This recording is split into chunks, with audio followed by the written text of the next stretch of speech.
Welcome all the viewers to this channel Awareness of Legal Fraternity। आप सभी श्रोताओं का इस चैनल पर स्वागत है। जैसा कि आप जानते हैं, लगातार क्वेश्चन एंड आंसर सीरीज चल रहा है। तो आज के इस लेक्चर में बहुत सारे क्वेश्चन जमा हैं जिनका जवाब दिया जाएगा। सबसे पहले बहुत लंबा लंबा सवाल पूछा गया है, उसको मैं लेता हूँ। पूछने वाले व्यक्ति हैं अभिषेक। पूरा नाम इन्होंने नहीं लिखा है, शॉर्ट में अभिषेक लिखा है। क्या करते हैं ये भी नहीं लिखा है और कहाँ से हैं ये भी नहीं लिखा है। लेकिन सारा सवाल इनका कानून के टेक्निकली से भरा हुआ है और एक सवाल नहीं है, कई सवाल है। लगातार ये व्हाट्सएप पर सवाल 17 जून से ले करके ये लगता है कि 16 अगस्त तक के या 26 अगस्त तक के ये लगातार भेजते रहे हैं। तो बहुत सारा क्वेश्चन है और अलग अलग विषयों का क्वेश्चन है। हालांकि सब बहुत इम्पोर्टेंट है, लेकिन आम आदमी के लिए उतना इम्पोर्टेंट नहीं है जितना कि ये वकील के लिए या लॉ स्टूडेंट के लिए या जजेस के लिए ज़रूरी है। क्योंकि ये बहुत ज़रूरी कानूनी बिंदु है और जानने की इच्छा रखते हैं। और अभिषेक नहीं लिखा है इन्होंने कि हम वकील हैं या जज हैं या हम लॉ स्टूडेंट हैं। हालांकि इतना विस्तृत प्रश्न लिखने का मतलब है कि जरूर ही लॉ से किसी न किसी प्रकार से जुड़े हुए हैं। इसलिए मैं सबसे पहले इनका प्रश्न लेता हूं और सभी प्रश्नों को मैं पढ़ता हूं।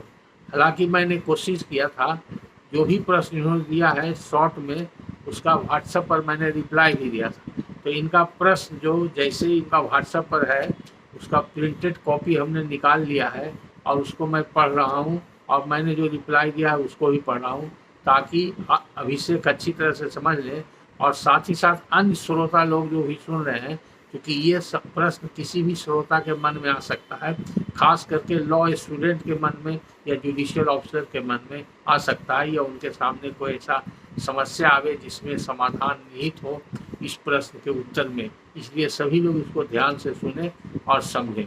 हम एक एक करके सभी बिंदुओं पर अच्छी तरह से प्रकाश डालेंगे और एक्सप्लेन करेंगे। ये लिखते हैं, सर आपका हर लेक्चर बहुत ही हेल्पफुल रहता है। ये इनका अपना उद्गार है, इनका एक्सप्रेशन है मेरे लेक्चर के बारे में। जो अच्छा लगा इसलिए अच्छा इन्होंने लिखा है, इसके लिए धन्यवाद। उसके बाद लिखते हैं, सर प्रिंसिपल ऑफ एस्टॉपेल क्या है सर, मार्गदर्शन कीजिए सर। तो प्रिंसिपल ऑफ एस्टॉपेल के बारे में इन्होंने पूछा है और साथ साथ कहा है कि मार्गदर्शन कीजिए। मार्गदर्शन क्या किया जाए, प्रिंसिपल के बारे में बता दिया जाएगा, यही हो गया मार्गदर्शन। और हर लोग सीधे लिख देते हैं कुछ एक छोटा सा प्रश्न या टिपिकल सा कुछ लिख देते हैं मार्गदर्शन। तो मार्गदर्शन तो बहुत वेग टर्म है। मार्गदर्शन क्या करेंगे, आपको कौन सा काम करना है, आप ही लिखते हैं हम ये काम करना चाहते हैं, वो काम कैसे होगा, तब मार्गदर्शन दिया जाता है। अब एक कानून का कोई बिंदु है इसका माने हम समझा सकते हैं, इसमें मार्गदर्शन क्या दे सकते हैं, वो उदाहरण से समझा देंगे। उसी को अगर आप मार्गदर्शन समझते हैं तो आप समझ लीजिए, हम समझाने का प्रयास करें। उसके बाद दूसरा फिर लिखते हैं, सर प्रणाम, मेरा नाम अभिषेक है, हर लेक्चर आपका देखते हैं। प्राइवेट केस में लिमिटेशन कब से चालू होता है सर। अब दूसरा प्रश्न का आ गया, पहला प्रश्न तो एस्टॉपेल का था, अभी दूसरा प्रश्न है कि प्राइवेट केस में लिमिटेशन कब से चालू होता है। फिर इसी में है तीसरा प्रश्न, सब्स्टिट्यूशन का प्रोविजन लीगेसी के डेथ के बाद उसके एयर को है कि नहीं है सर, मार्गदर्शन करें गुरुजी। अब यहाँ गुरुजी ही लिख रहे हैं, तो अगर हमको आप गुरु मान रहे हैं तो हम आपको शिष्य कैसे माने, जब आप अपना पूरा परिचय आप देते नहीं हैं, आप लॉ के विद्यार्थी हैं कि नहीं, या वकील हैं कि नहीं, प्रैक्टिशनर हैं या नॉन प्रैक्टिशनर हैं, तो आप हमको गुरु मानिए। ठीक है, मान सकते हैं, गुरु जिससे आपको ज्ञान मिलता है, आप सभी गुरु होता है, आप गुरु मानते हैं तो ठीक है, अच्छी बात है। लेकिन आप शिष्य बने हैं तो अपना पूरा हमको भी अपना परिचय दीजिए कि आप कौन हैं, कहाँ से हैं और किस लिए ये सब सवाल करते हैं। कभी कभी ये भी जानना जरूरी है। कहीं कुछ एक शब्द देख लिया, कहीं कुछ पढ़ लिया और कोई जिज्ञासा हुई, उसके जिज्ञासा को दूर करने के लिए सवाल पूछते हैं, या आपको सचमुच में कोई प्रॉब्लम है वो कानूनी बिंदु से जिसका समाधान चाहते हैं। तो मेरा कोशिश यही है कि ज़्यादा से ज़्यादा लोगों को जो प्रॉब्लम आ गया है उनके अपने कोई केस मुकदमा से संबंधित, जमीन जायदाद से संबंधित, उसमें कोई बाधा अड़चन आ गया है और उसमें कोई ऐसा चीज़ है जो कानूनी बिंदु है और उसके बारे में जानकारी लेना चाहते हैं, तो उसकी जानकारी देने से हमको ज़्यादा खुशी होगी कि आपको जानकारी भी होगी और आपके छोटा मोटा समस्या का समाधान होगा।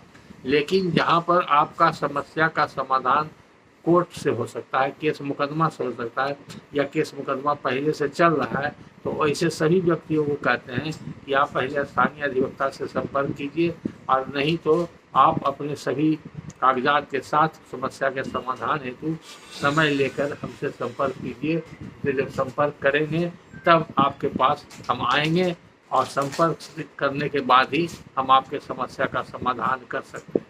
इसके बाद का प्रश्न है, इसी में लिखते हैं, सब्स्टिट्यूशन का प्रोविजन लीगेटी के डेथ के बाद उसके एयर्स को है कि नहीं सर, मार्गदर्शन करें गुरुजी। नेक्स्ट प्रश्न है, प्रणाम सर, क्रांत आना पाए शेयर कितना होता है? अगर 20 बीघा खेत है सर, तब मार्गदर्शन कीजिए गुरुदेव। अब ये भी प्रश्न है कि क्रांत और आना पाई शेयर इतना समझते हैं, तो बीघा कट्ठा में कितना होगा ये शेयर निकालना है। फिर लिखते हैं, सर प्रणाम, मिल्कियत मुकर्रीदार और मुकर्री क्या है सर? तो इसमें दो शब्द है या दो प्रश्न कर सकते हैं, एक मिल्कियत है, एक मुकर्रीदार है। मिल्कियत मुकर्रीदार क्या चीज़ है पहले ही जानना चाहते हैं, और फिर जानना चाहते हैं मुकर्री क्या है, और फिर उसके बाद एक प्रश्न और इसमें है, मुकर्रीदार मुकर्री का बंटवारा भी होता है कि नहीं। तो सबसे पहले जानने मिल्कियत क्या है, मुकर्रीदार क्या है, और मुकर्रीदार अगर जान गए तो मुकर्रीदार का बंटवारा होता है या नहीं होता है। ये प्रश्न पर प्रश्न है, ये सब कॉम्प्लेक्स प्रश्न है। आगे से आप सभी लोग को ये अनुरोध है कि कॉम्प्लेक्स प्रश्न लगातार कंटिन्यूअस सीरीज ऑफ प्रश्न पूछना अवॉइड कीजिए, नहीं तो एक ही व्यक्ति के प्रश्न में सारा समय मेरा चला जाएगा। इसके बाद फिर आगे लिखते हैं, सर डॉक्ट्रिन ऑफ मर्जर क्या है सीपीसी में? तो पहला तो प्रश्न हुआ डॉक्ट्रिन ऑफ मर्जर किसे कहते हैं, और सीपीसी में है कि नहीं, कहाँ से लिखें अपने मन से डॉक्ट्रिन ऑफ मर्जर, ये हम बताएंगे। सीपीसी में डॉक्ट्रिन ऑफ मर्जर का कहीं पर कोई डॉक्ट्रिन करके लिखा हुआ नहीं है, और न कोई रूल है न कोई प्रोविजन है। फिर इसके साथ इसी प्रश्न में दूसरा प्रश्न है जो अलग दूसरे विषय से संबंधित है, वो प्रश्न इनका बाजी दावा और लदावी नामा क्या है। ये अलग चीज़ है, अलग विषय का वस्तु है बाजी दावा, जिसका कि मर्जर से कोई संबंध नहीं है, फिर भी एक साथ इन्होंने लिखा है। बाजी दावा लदावी नामा क्या है और किस चीज़ का डॉक्यूमेंट है। उसके बाद फिर कहते हैं अगला, फिर इसी में प्रश्न है, 3-4 प्रश्न एक साथ कंटिन्यूअस मिला दिया है इन्होंने। एक अलग है, छप्पर बंदी सेटलमेंट क्या है सर? छप्पर बंदी सब मार्गदर्शन कीजिए, सब में लिखा हुआ मार्गदर्शन कीजिए। तो मार्गदर्शन क्या किया जाएगा, उसका माने बता दिया जाएगा। अगर आपका कोई प्रॉब्लम है, कोई केस से संबंधित मैटर है, तो उस केस में हम मार्गदर्शन कर सकते हैं। और जब केस से संबंधित है उसके लिए बराबर कहते हैं कि अगर पेपर है केस से संबंधित, केस हो गया है या केस करना है या होने की संभावना है, तो किस बिंदु पर विवाद है उसको समझना होगा, किस कानून से संबंधित विवाद है उसको समझना होगा। समझने के बाद ही मार्गदर्शन दे सकते हैं, यानी कि प्रॉपर ओपिनियन हम दे सकते हैं, अपनी कानूनी राय या विधि परामर्श दे सकते हैं। उसके लिए शर्त विदित है, आप लोगों को मालूम है कि जब हमसे समय लीजिएगा, अब मेरे पास समय ले करके आइएगा और सारा पेपर्स लेके आइएगा, तो जो भी प्रॉब्लम है जिसका समाधान आप चाहते हैं या किसी भी बिंदु पर, कानूनी बिंदु पर मेरी राय चाहते हैं, तो उसके लिए आपको कंसल्टेशन चार्ज लगेगा। और सबों को मालूम है 16,000 रुपये कंसल्टेशन चार्ज है, तो वो रुपया जमा करना पड़ेगा आपको। और आने के पहले हमसे फ़ोन पर बात कीजिए, मोबाइल से बात कर लीजिए, समय निर्धारित जो रहेगा निश्चित तिथि और समय पर आइएगा तब आपसे बात होगी। ऐसे किसी भी समय आप लोग फ़ोन कर देते हैं और कभी कभी छोटी मोटी बातों को फ़ोन पर भी हम बता देते हैं, उसको भी आप लोग अवॉइड कीजिए। हमेशा वर्किंग आवर में फ़ोन करने से बहुत डिस्टर्बेंस होता है, इसलिए आप सभी श्रोताओं को जानकारी के लिए मेरा अनुरोध है कि आपको अगर कोई छोटा सा प्रश्न पूछना हो जो इमीडिएट चाहिए और ज़रूरी प्रश्न हो, और छोटा सा हो जिसका 1 लाइन 2 लाइन का प्रश्न हो, 1-2 मिनट में उसका जवाब मिल सकता है, ऐसा कोई प्रश्न और ज़रूरी हो, वैसी अवस्था में आप हमेशा रात में 8 बजे के बाद पूछने का कोशिश की। 8 बजे से 9 बजे, 10 बजे, 11 बजे रात के बीच में कभी भी किसी भी दिन कर सकते हैं। और नहीं तो फिर शनिवार रविवार को छुट्टी के दिन पहले कोशिश कीजिए 10 बजे के बाद, 11 बजे के बाद, दिन भर छुट्टी के दिन अगर हम कहीं व्यस्त नहीं हैं या लेक्चर देने के लिए एकेडमी में नहीं गए हैं, ऑफिस में मौजूद हैं, तो उस समय बिजी रहते हैं, तो आप पहले ही पूछ लीजिए कि हमको एक प्रश्न पूछना है, समय है कि नहीं। अगर समय रहेगा हम आपको बोलेंगे कि आप पूछिए, तब पूछिएगा। अगर समय नहीं रहेगा तो आप प्रश्न नहीं पूछिएगा, ये हम फिर आपका प्रश्न लेंगे नहीं, आपका कॉल को हम कट कर देंगे। इससे भी आप समझ सकते हैं। इसके बाद फिर लिखते हैं, अभिषेक जी लिखते हैं, सर AR केस किस तरह का केस होता है। अब ये सब बहुत सा चीज़ें लोग भेद देखते हैं, कहाँ देखे हैं, कहाँ पढ़े हैं, किस संदर्भ में देखे हैं, ये कुछ नहीं देते हैं। तो इसलिए बड़ा मुश्किल है इस तरह के प्रश्न का जवाब देना। फिर भी हम कोशिश करेंगे कि आपका सभी प्रश्नों का हम जवाब दें।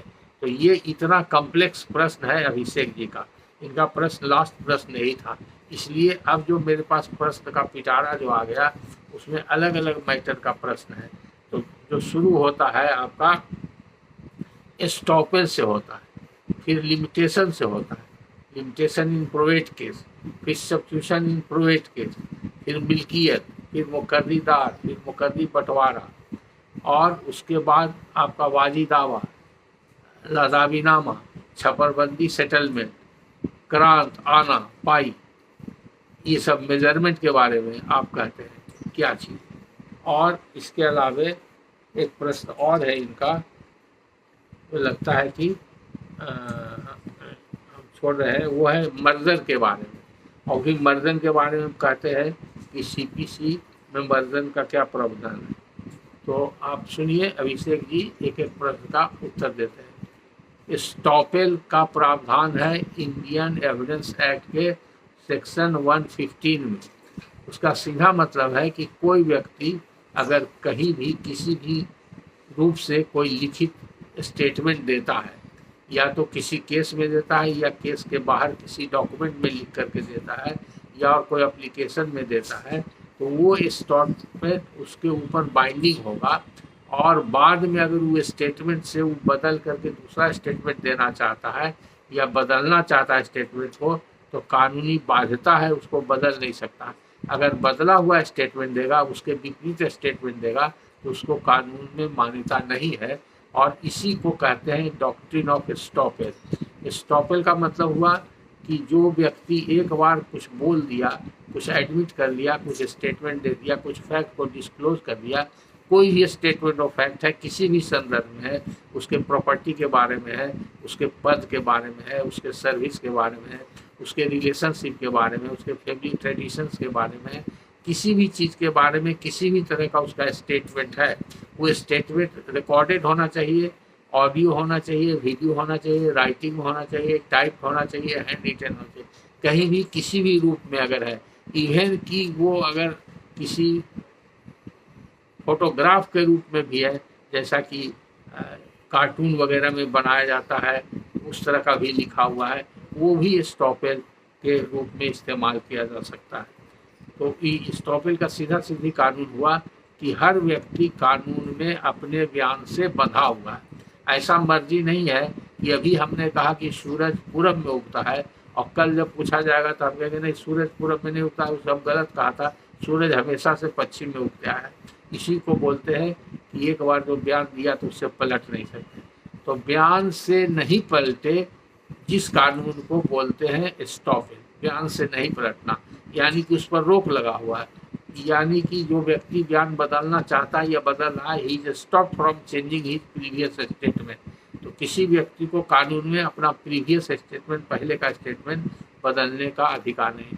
वो सिविल केस में भी, क्रिमिनल केस में भी, किसी भी केस में लागू होता है, या ऐसे व्यवहारिक जीवन में भी लागू होता है। अब दूसरा सवाल है आपका लिमिटेशन ऑफ प्रोवेट। तो प्रोवेट केस में लिमिटेशन का प्रश्न बहुत विस्तारित प्रश्न है, और इस पर बहुत पहले चर्चा हुई है, और मेरा लेक्चर प्रोवेट पर कई लेक्चर है, प्रोवेट पर 7-8 लेक्चर है। उसको अगर आप विस्तृत जानना चाहते हैं तो लेक्चर को आप जरूर सुनिएगा। यहाँ पर हम शॉर्ट में बताएंगे।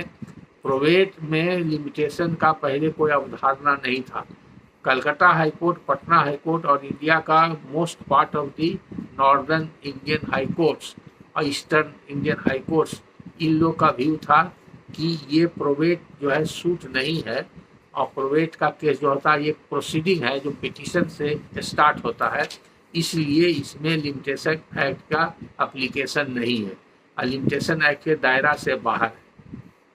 लेकिन बाद में इसमें बदलाव आया कि कुछ स्पेशल एक्ट में, आर्बिट्रेशन एक्ट में, महाराष्ट्र फाइनेंशियल एक्ट में, टेलीग्राफ एक्ट में सुप्रीम कोर्ट का कुछ जजमेंट आया, आर्बिट्रेशन एक्ट में जजमेंट आया, जिसमें कहा गया कि नहीं, जो लिमिटेशन एक्ट के धारा में नहीं आता है या आर्टिकल में नहीं आता है, उसके लिए एक रेजिडियरी आर्टिकल, अंतिम आर्टिकल है बचा हुआ, वो आर्टिकल है 137 लिमिटेशन एक्ट।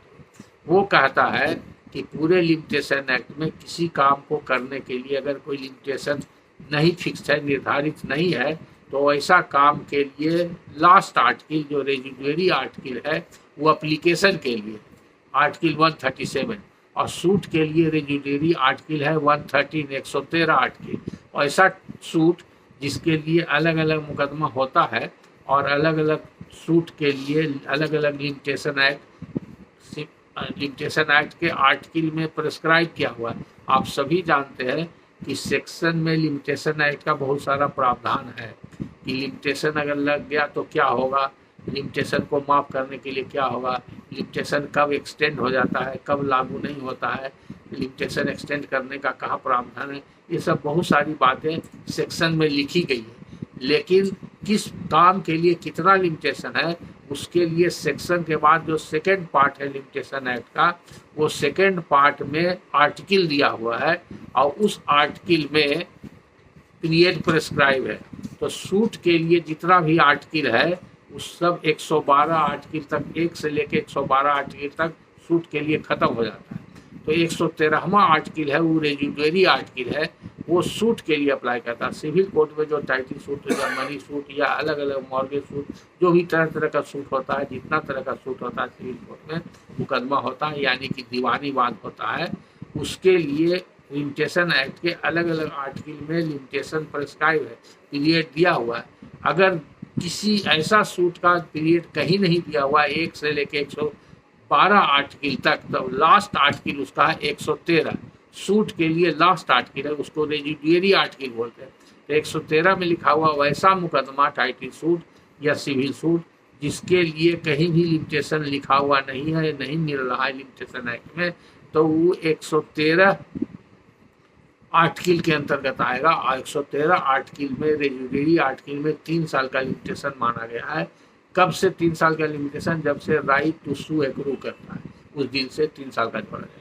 उसी सिद्धांत पर अगर कोई पिटीशन देना है, कहीं किसी भी कोर्ट में एप्लीकेशन देना है, तो एप्लीकेशन के लिए जो लिमिटेशन का प्रावधान है अलग अलग आर्टिकल में है, और सब खत्म हो जाता है तो लास्ट में आर्टिकल आता है 137।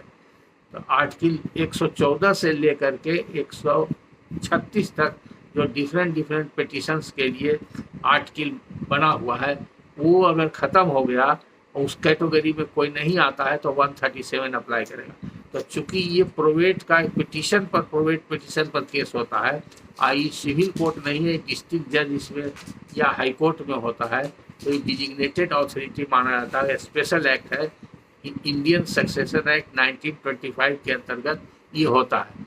तो इसके लिए आर्टिकल 137 कहता है कि 3 साल लिमिटेशन है, और 3 साल कब से शुरू होगा? जब राइट टू सू उसको एग्रू किया तब से वो 3 साल लिमिटेशन होगा। तो इसको रेजिडियरी आर्टिकल बोलते हैं।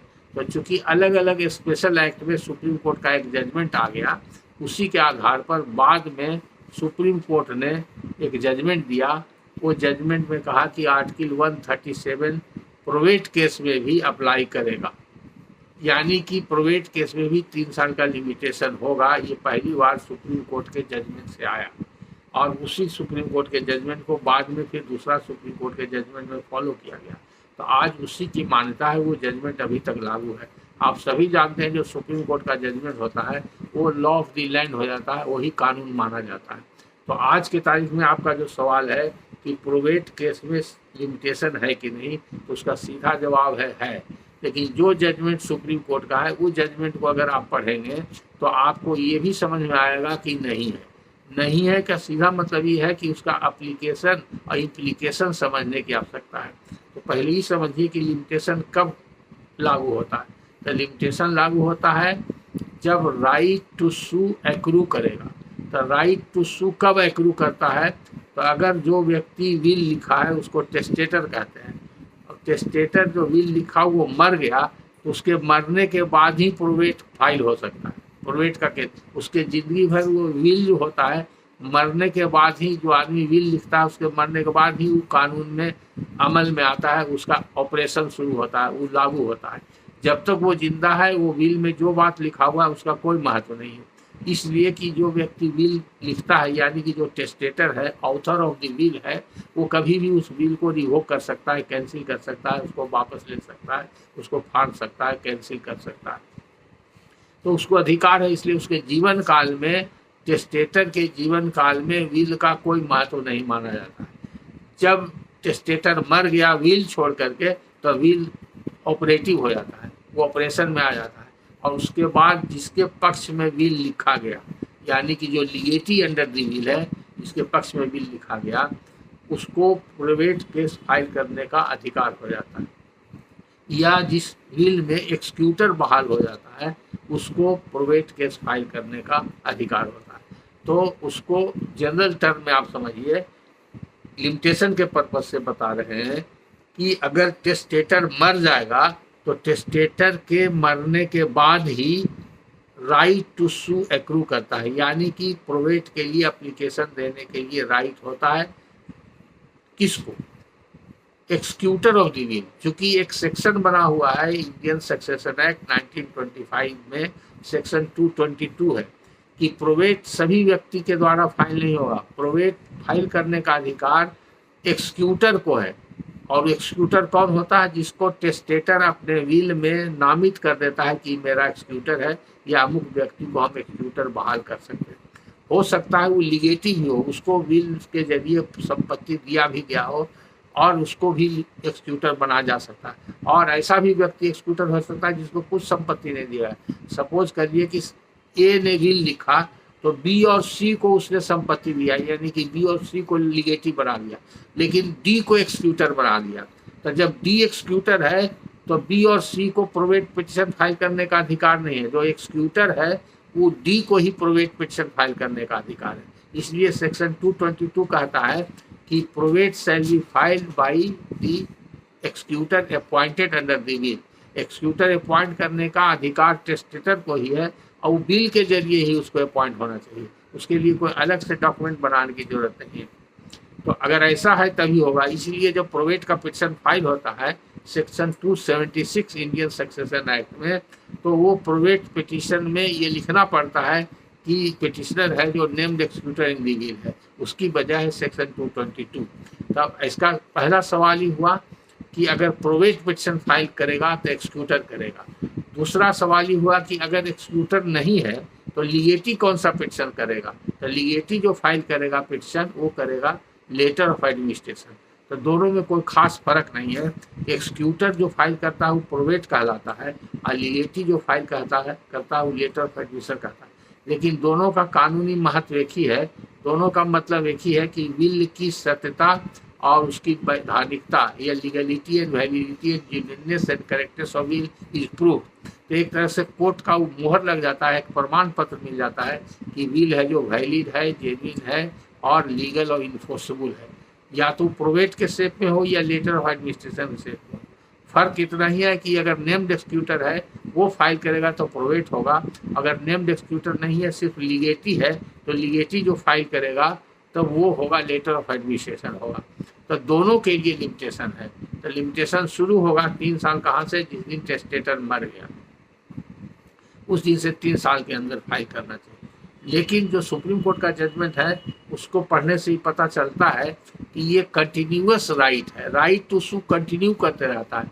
मान लिया कि 3 साल के अंदर हम नहीं फाइल किए, बाद में कहीं कोई जब संपत्ति का विवाद हो गया और विवाद में कोई व्यक्ति ने चैलेंज कर दिया, म्यूटेशन के लिए गए तो म्यूटेशन हमारा अलाउ नहीं किया, कहा कि आपका विल प्रोवेटेड नहीं है, हम नहीं करेंगे, आपका विल रजिस्टर्ड है नहीं करेंगे, कोई आपत्ति कर दिया या किसी व्यक्ति ने उसमें ऑब्जेक्शन दे दिया या कोई दूसरा मुकदमा कर दिया, 44-45 का मुकदमा हुआ या ज़मीन पर कोई विवाद हो गया और हमको उसमें प्रमाणित करने की आवश्यकता हुई कि हमको प्रोवेट विल मिला है, विल से ही संपत्ति मिली है, तो उस दिन से राइट टू सू एक्रू कर जाता है। तो जिस दिन वो परिस्थिति आएगी कि आपको कोर्ट में प्रोवेट लेना बहुत जरूरी हो गया है आगे की कार्रवाई हेतु, या आपको टाइटल डिक्लेयर कराना है, आपको सूट फाइल करना है, या कोई केस मुकदमा में पार्टी बनना है, टेस्टेटर का मान लिया कि पहले से कोई मुकदमा चल रहा था और टेस्टेटर मर गया, वो मुकदमा में आप जाइएगा कि हमको विल लिख दिया है, पार्टी बनाया जाए, वहाँ पर आपको ऑब्जेक्शन करेगा, तब आपको जरूरी हो जाएगा कि आप प्रोवेट हासिल कीजिए, या अगर एक्सक्यूटर है तो प्रोवेट हासिल कीजिए,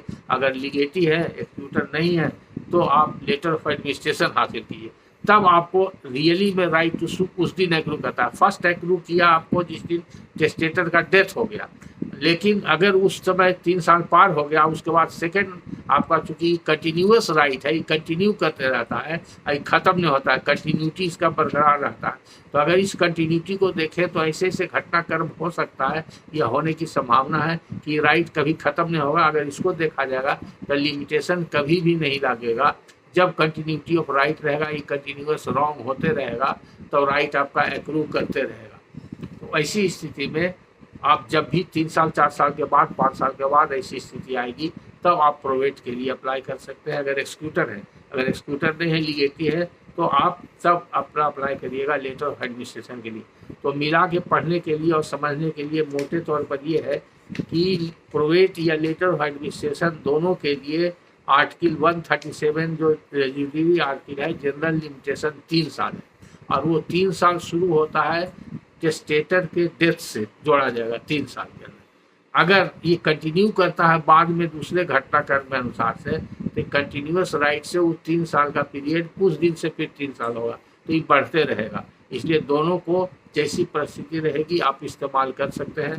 अगर आपको 3 साल से ज़्यादा हो गया तो अपना केस आप शो कर सकते हैं कि हमको एक्चुअल ज़रूरत इस तारीख को पड़ा, इसलिए हम प्रोवेट के लिए फाइल कर रहे हैं या लेटर ऑफ एडमिनिस्ट्रेशन के लिए फाइल कर रहे हैं। एक तो ये हो गया। अब आया सब्स्टिट्यूशन। सब्स्टिट्यूशन भी बड़ा इम्पोर्टेंट और बड़ा वेग और जनरल टर्म है, और आपने सवाल बहुत शॉर्ट में लिख दिया है कि सब्स्टिट्यूशन इन प्रोवेट। तो इसका 2 माने हो गया।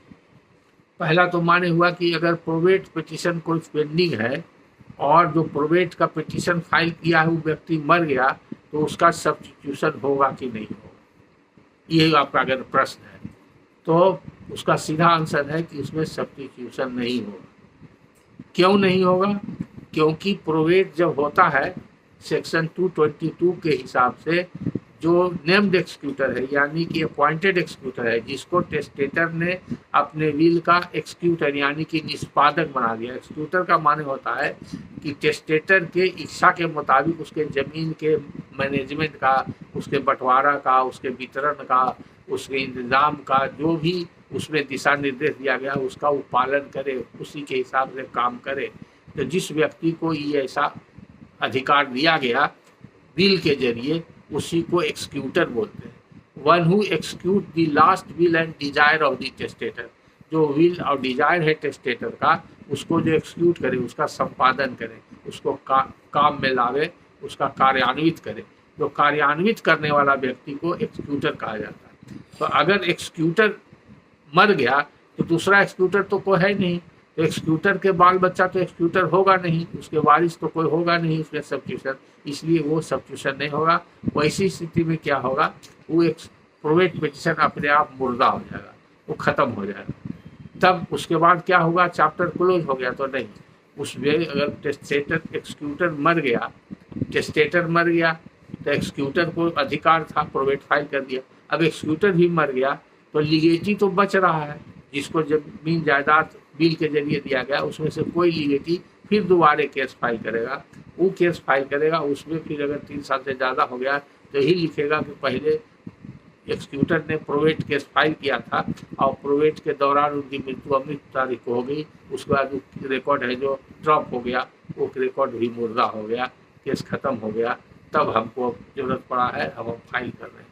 तो जिस दिन से वो केस ड्रॉप होगा उस दिन से फिर 3 साल के अंदर लेटर ऑफ एडमिनिस्ट्रेशन के लिए एप्लीकेशन वो लीगेटी है जो दे सकता है, इसलिए चैप्टर क्लोज नहीं होता। तो ये हो गया सब्स्टिट्यूशन इन प्रोवेट डिटेल में, तो ये आप समझ गए। उसके बाद मिल्कियत के बारे में पूछा। मिल्कियत कहते हैं प्रोप्राइटरी राइट। मिल्क शब्द है फारसी का, मिल्क से होता है संपत्ति, समता, स्टेट, ई स्टेट।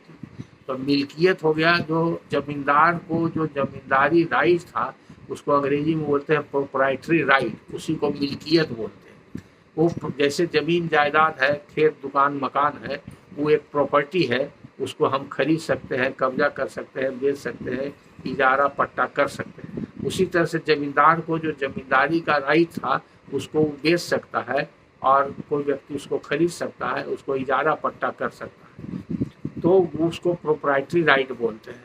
वो प्रोप्राइटरी राइट क्या था? जमींदार का राइट था कि जमींदारी के अंतर्गत, उसके जमींदारी के अंतर्गत जितना भी जमीन है उसका मालिक जमींदार होगा, और जो रैयत का जमीन है वो रैयती जमीन रैयत का होगा, बाकी जमीन सब जमींदार का होगा। दूसरा, जमींदार को अधिकार था कि रैयत से वो मालगुजारी लेगा, और मालगुजारी लेगा वही उसका आमदनी का जरिया था। उसका सर्टेन परसेंटेज जो एग्रीमेंट था अंग्रेज शासक से अंग्रेज सरकार को देगा। तो ये जमींदार का जमींदारी राइट हुआ। तो ये right to hold and purchase property within the ambit of zamindari and to collect rent from tenants and raiyat, this is called zamindari right. उसी को अंग्रेजी में दूसरा भाषा में बोलते हैं proprietary right of a proprietor. Proprietor मतलब जमींदार। तो ये प्रोप्राइटरी राइट को बोलते हैं हकीयत मिल्कियत। जैसे किसी जमीन पर होता है हक, हकीयत, टाइटिल, तो जमींदार का जो प्रोप्राइटरी राइट होता है उसको बोलते हैं मिल्कियत। तो मिल्कियत का जो राइट हुआ उसको बोलते हैं हकीयत मिल्कियत। तो ये आप मिल्कियत समझ गए। अब मिल्कियत राइट को या जमींदारी को जमींदार है जो किसी को बेच सकता है तो बेच देगा। तो जैसे जमीन बिक्री होता है वैसे उसका भी बिक्री होता है। अगर पूरा जमींदारी बेच दिया, 16 आना मिल्कियत राइट बेच दिया तो 16 आना। जैसे एक जमींदार है, उस अपने जमींदारी में जितना भी उसको राइट है वो बी को अगर बेच दिया तो बी अब 16 आना जमींदार है। अगर ए उसमें लिखता कि 8 आना हम अपना जमींदारी राइट बेचते हैं तो 8 आना का बी होगा जमींदार, बाकी 8 आना का ए बचा रह गया। दूसरा, उसको लीज भी कर सकता है, यानी कि पट्टा पर दे सकता है। तो लीज और पट्टा और मुकर्री एक ही चीज़ है। वो मुकर्री जिसको दिया मतलब वो लेसी, लीज करने वाला हुआ lessor. Transfer of property act के सेक्शन 105 में लीज का डिफिनेशन दिया हुआ है, और लीज कैसे होता है सेक्शन 107 में दिया हुआ है। तो लीज होता है कोई व्यक्ति जो संपत्ति का मालिक होता है दूसरे व्यक्ति को किसी खास पीरियड के लिए, या तो परमानेंट सदा सदा के लिए दे, उसको परपेचुअल लीज बोलते हैं या परमानेंट लीज बोलते हैं। और अगर कुछ समय के 10 साल, 5 साल, 20 साल, 50 साल, 100 साल के लिए देता है तो उसको फिक्स टर्म ऑफ लीज बोलते हैं। फिक्स पीरियड के लिए लीज पर दे सकता है, यानी कि उसको पट्टा पर दे सकता है या उसको बंदोबस्त कर सकता है, उसको पट्टा बंदोबस्ती भी बोलते हैं, या उसको मुकर्री भी बोलते हैं। तो मुकर्री का मतलब सीधा हुआ कि वो लीज पर दिया हुआ। तो जैसे हम अपना एक रैयत को, किसी भी व्यक्ति को, अगर हमारे पास कोई ज़मीन है, मकान है, दुकान है, फैक्ट्री है, गोला है, किसी भी प्रकार की अचल संपत्ति है, तो उसको हम किसी को भी किराया पर, लीज पर या पट्टा पर या मुकर्री पर दे सकते हैं। उसी तरह से जमींदार को भी राइट था कि अपना जमींदारी राइट को किसी को भी पट्टा पर दे सकते हैं। जैसे एक उदाहरण दिया कि ए ने बी को अपना 8 आना जमींदारी बेच दिया, तो बेच दिया तो 8 आना खत्म हो गया, उसका हो गया। अगर ए जो है अपने जमींदारी में पूरा जमींदारी जो है बी को पट्टा पर दे देता है, तो पट्टा पर देता है तब बी उसका जमींदार हो गया जितना साल के लिए दिया। अब बी रैयत से उतना मालगुजारी लेगा, और ए को उसी में से जो एग्रीमेंट है उसमें से हम इतना तुमसे लेंगे उसको देगा, जिसको कि प्रीमियम बोलते हैं, सालाना वो देगा प्रीमियम। उसी प्रकार अगर जमींदार ने किसी व्यक्ति को मुकर्री कर दिया तो उसको बोलते हैं मिल्कियत मुकर्रीदार। मुकर्रीदार का वो मिल्कियत हुआ। प्रोप्राइटरी राइट तो किसी का हो गया, वो मुकर्री राइट हो गया, मिल्कियत हो गया उसका मुकर्री राइट। तो मुकर्री राइट का बंटवारा होता है कि नहीं, जैसे और संपत्ति का बंटवारा होता है तो उसका भी होता है। जैसे मान लीजिए कि कोई एक व्यक्ति पट्टा ले लिया जमींदारी का जमींदार से, और वो जमींदारी जो पट्टा लिया पट्टेदार मर गया, उसके 3-4 बाल बच्चे हैं, तो पट्टेदारी राइट उसके कब्जे में आ गया। मुकर्री राइट आ गया तो वापस में तीनों चार बच्चा उसको चाहे बंटवारा करना तो बंटवारा कर सकता है। तो मुकर्री दार है जो बंटवारा कर लिया। दूसरा अगर हो गया कि अगर 2-3 जमींदार है और एक साथ जमींदारी में शामिलात तौजी है, जमींदारी है, तो मिल्कियत राइट का भी बंटवारा होता है, जैसे जमींदार का बंटवारा होता है तो वो भी बंटवारा हो सकता है। तो ये जो है जनरल टर्म आ गया, ये लैंड लॉ से संबंधित हो गया और ये बिहार टेनेंसी एक्ट से संबंधित है, जो हमारे पुराने लेक्चर में भी आपको मिलेगा। इसके बारे में बीटी एक्ट के लेक्चर में भी देखिएगा तो वहाँ पर आपको मिलेगा। उसके बाद प्रश्न है वाजी दावा और लादावी नामा। ये भी उर्दू शब्द है, इसका सीधा मतलब होता है, अंग्रेजी में इसको बोलते हैं रिलिंक्विशमेंट डीड और दूसरा इसका नाम है रिलीज डीड। हालांकि इसका प्रावधान ट्रांसफर ऑफ प्रॉपर्टी एक्ट में कहीं नहीं है, लेकिन ये सब जो कानूनी मान्यता प्राप्त है हाई कोर्ट और सुप्रीम कोर्ट और प्रिवी काउंसिल के जजमेंट के द्वारा, पहले ऐसा केस होता था और ये सब कस्टमरी था। अगर कोई व्यक्ति किसी ज़मीन पर दावा करता है और बाद में वो दावा को उठा लेता है, या अगर कोई व्यक्ति के बीच में विवाद है और वो दावा को अपना उठा लेता है, चाहे तो मुकदमा के दौरान मुकदमा में आवेदन पत्र देके या अलग से कोई डॉक्यूमेंट लिख के, तो उसको बोलते हैं रिलिंक्विशमेंट, यानी कि रिनाउंस करना, अपना जो उसका दावा है उसको रिनाउंस करना, छोड़ना दावा को। बाजी दावा का मतलब अपने दावा से बाज आना, माने उसको छोड़ना, उसी को उर्दू बोलते हैं बाजी दावा। और उसी को ला दावी, दावी में ला लग गया माने निगेटिव हो गया, नो दावी मेरा नहीं है, क्लेम नहीं है, नो क्लेम। ला दावी का मतलब कि अब मेरा क्लेम नहीं है, नो क्लेम। तो जो डॉक्यूमेंट लिखाता है, लादावी नामा बोलते हैं डॉक्यूमेंट को, ऐसा डॉक्यूमेंट जिसमें लादावी के बारे में लिखा हुआ है। और वाजी दावा नामा बोलते हैं जिस डॉक्यूमेंट में वाजी दावा लिखा हुआ है। अंग्रेजी में दोनों को एक ही हुआ, रिलीज डीड या रिलिंक्विशमेंट डीड। अब उदाहरण से समझिए कि ए और बी के बीच में एक मकान है, उसका झगड़ा है। ए कह रहा है कि मेरा प्रॉपर्टी है और बी कह रहा है मेरा प्रॉपर्टी है। अब कोर्ट में डिसाइड होगा, दोनों अपना कागजी गवाह और मौखिक गवाह देगा, उसके आधार पर कोर्ट फैसला करेगा। अगर मुकदमा के दौरान कोई समझौता हो जाता है और ये लिख देता है, एक लीज लिख करके कोर्ट में दे देता है, तो उसको बाजी दावा कहेंगे कि अब हमको आज के तारीख से जो मेरा दावा था हम वापस लेते हैं, अब हम दावा नहीं करेंगे, हम अब इस पर आपका ही मकान है, ये मकान रहेगा, हम मानते हैं, अब हम दावा पेश नहीं करेंगे। तो अगर ऐसा लिखित किया है तो उसको कोर्ट के अंदर दिए गए आवेदन में कह सकते हैं कि उसने बाजी दावा दे दिया या लादावी दे दिया। अगर अलग से कोई डॉक्यूमेंट लिखते हैं, वो जैसे सेल डीड लिखते हैं, कैंसिलेशन डीड लिखते हैं, गिफ्ट डीड लिखते हैं, उस तरह का डीड लिखते हैं, तो उसको बाजी दावा नामा या लादावी नामा डीड कहा जाएगा, या रिलीज डीड या रिलिंक्विशमेंट डीड। उसमें भी वही सब बात रहेगा कि हमने ऐसा ऐसा दावा इस प्रॉपर्टी पर किया था, लेकिन अब जो मेरा दावा है उससे हम बाज आते हैं, अब हम आगे भविष्य में दावा नहीं करेंगे, हम अमुक व्यक्ति का दावा या उसका हक और हकीयत कब्जा हम मानते हैं, कबूल करते हैं।